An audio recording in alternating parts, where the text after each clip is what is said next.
धन दौलत luxurious life दे सकती है और कभी कभी धन दौलत के बिना भी लग्जरियस लाइफ मिल सकती है, लेकिन अपने ऊपर गर्व करने का अधिकार ना केवल अपने चरित्र का निर्माण करने से मिलता है। तो ये देख लो कि जिसके पास फाइनेंशियल ग्रोथ दिख रही है क्या उसका चरित्र आपकी तरह है? कंपेयर कर रहे हो तो पूरा करना चाहिए ना।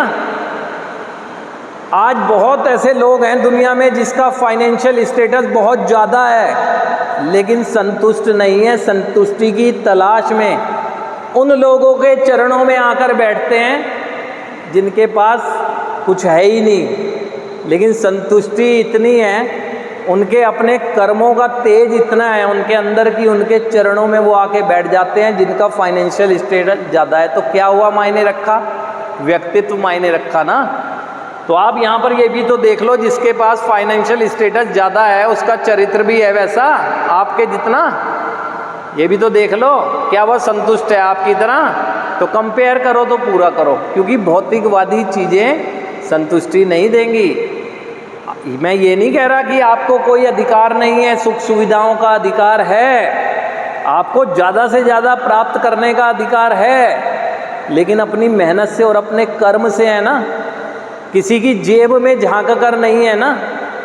जो उसके पास है वो भी अच्छी बात है, हम भी एफर्ट्स करेंगे हमारे पास भी होगा, यहाँ तो ठीक लगता है। लेकिन हमने जो दौड़ लगाई है ना भौतिकवादी सोच के अनुसार, उससे हमारा थोड़ा विनाश ज़्यादा हुआ। आपके पास जो है ना उसको संभाल लोगे ना, उतना ही काफ़ी है। आपका चरित्र है ना, सबसे बड़ी मूल्यवान चीज़ तो आपका व्यक्तित्व है, आपका चरित्र है ना। माना कि आपके पास बहुत सारी भौतिकवादी सुख सुविधाएं हो जाएं, जैसा कि समाज में आजकल आप सुनते रहते हो, भौतिकवादी सुख सुविधाओं से संपन्न लोग, लेकिन अचानक से उनके एक कैरेक्टर डिफेक्ट्स की वजह से ऐसा दाग लगता है कि वो एग्जाम्पल बन जाते हैं, है ना। कभी कभी उन चार दीवारियों से निकल भी नहीं पाते हैं जहाँ वो कैद कर दिए जाते हैं, है ना।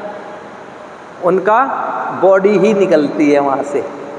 तो क्या वैल्यू रही? कैरेक्टर की वैल्यू है ना।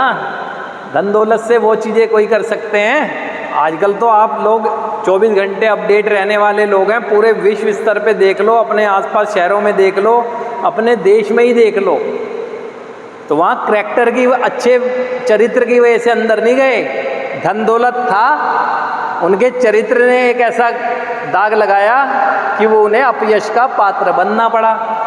और उसके मुकाबले में जो एक चरित्रवान व्यक्तित्व था वो अपने चरित्र के